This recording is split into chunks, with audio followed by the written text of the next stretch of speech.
We start with the question, can we represent all mathematical statements using propositional logic? Consider the statements x greater than 3, x plus y equal to 7, x equal to y plus 5. These kind of statements are often found in mathematical assertions. They are neither true nor false when the variable values are not specified. There are two ways that propositions can be produced from such statements. The statement x greater than 3 has two parts. The first part, the variable x, is the subject of the statement. The second part, the predicate, is greater than 3, refers to the property that the subject of the statement can have. We can denote the statement x is greater than 3 by p of x, where p denotes the predicate is greater than 3 and x is a variable. The statement p of x is also said to be the value of the propositional function p at x. So, we also call the statement p of x as a propositional function at x. Now, you may note that once a value has been assigned to the variable x, the statement p of x becomes a proposition and has a truth value. Look at this question. Let p of x denote the statement x greater than 3. What are the truth values of p of 4 and p of 2? Now, you may see that p of 4 is nothing but x gets substituted by 4. So, p of x is x greater than 3. So, p of 4 will become 4 greater than 3. And it is a proposition. It has a truth value true because 4 is greater than 3. Similarly, p of 2 is 2 greater than 3, which is a false statement and it has truth value false. We can also have statements that involve more than one variable. For instance, consider the statement x plus y equal to 3. We can denote the statement by q of x comma y, where x and y are variables and q is the predicate. When values are assigned to the variables x and y, the statement q of xy has a truth value.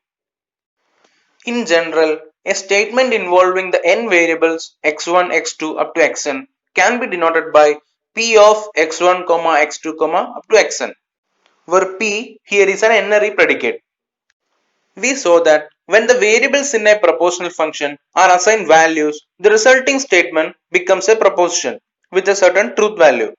However, there is another important way called quantification to create a proposition from a propositional function. Quantification expresses the extent to which a predicate is true over a range of elements. The two types of quantifiers that we are going to focus on are universal quantifier and existential quantifier. Let's see what is a universal quantifier. Whenever we quantify, we are quantifying it over the variable in the propositional function. The universal quantification of p of x means for all the values of x, p of x. Before quantifying it, we must define what are the values that x can take. There should be a domain. Without a domain, this for all x p of x has no meaning. No quantification has a meaning without specifying the domain from which the variable comes. So, for all of x p of x is true when p of x is true for every x in the domain. So, did you see that when we quantified the propositional function, it suddenly became a proposition? Let's look at this question. Let p of x denote x plus 1 is greater than x. What is the truth value of for all of x p of x? Where the domain of x is a set of all real numbers. X plus 1 is going to be always greater than x, no matter what real number you substitute for x, and hence the truth value is going to be true. In order to show for all of x p of x is false, we have to show a counterexample. We have to show that for at least one of the x, p of x is false. Now, when the elements in the domain can be listed, such as x1, x2 up to xn, for all x p of x is nothing but p of x1 and p of x2 and so on up to and p of xn. For all x p of x to be true, every p of xi, I from 1 to n, should be true. Summarizing, for all of x p of x is true when p of x is true for every x and it is false when p of x is false for at least one x. The next quantifier that we are going to see is the existential quantifier. Existential quantification of p of x means that there exists an element x in the domain such that p of x is true. Here, again, without specifying the domain, the statement there exists x p of x has no meaning. There should be always a domain for the variable in the statement. Let's look at this question. Let p of x denote x greater than 3. What is the truth value of there exists x p of x if the domain for x is the set of real numbers? So if you take x equal to 4, 4 is a real number, 4 is greater than 3 and hence it's true. Now when the elements in the domain can be listed such as x1, x2 up to xn, there exists x p of x means p of x1 or p of x2 or p of x3 or up to or p of xn. At least one of the p of xi, I from 1 to n, has to be true in order for the there exists x p of x to be true.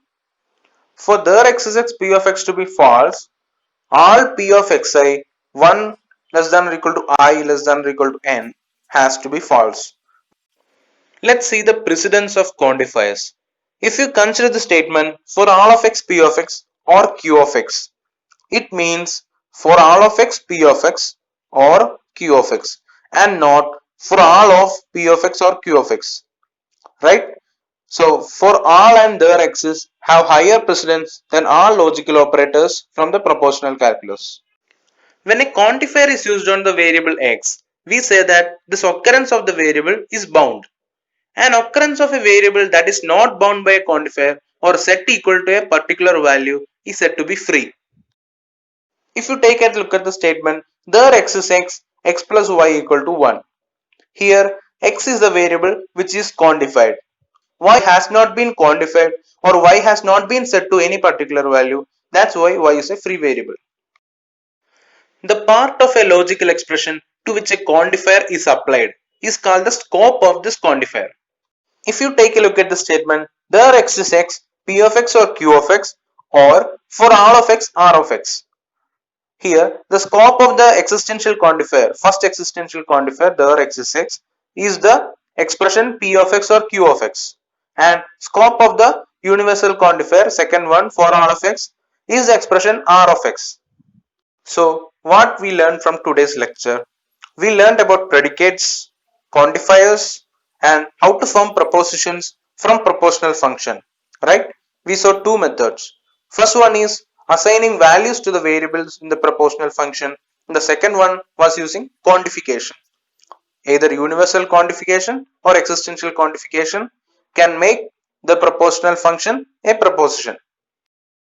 In the next video, we will see some logical equivalences involving quantifiers. And soon, we will be looking at the proof methods. Thank you.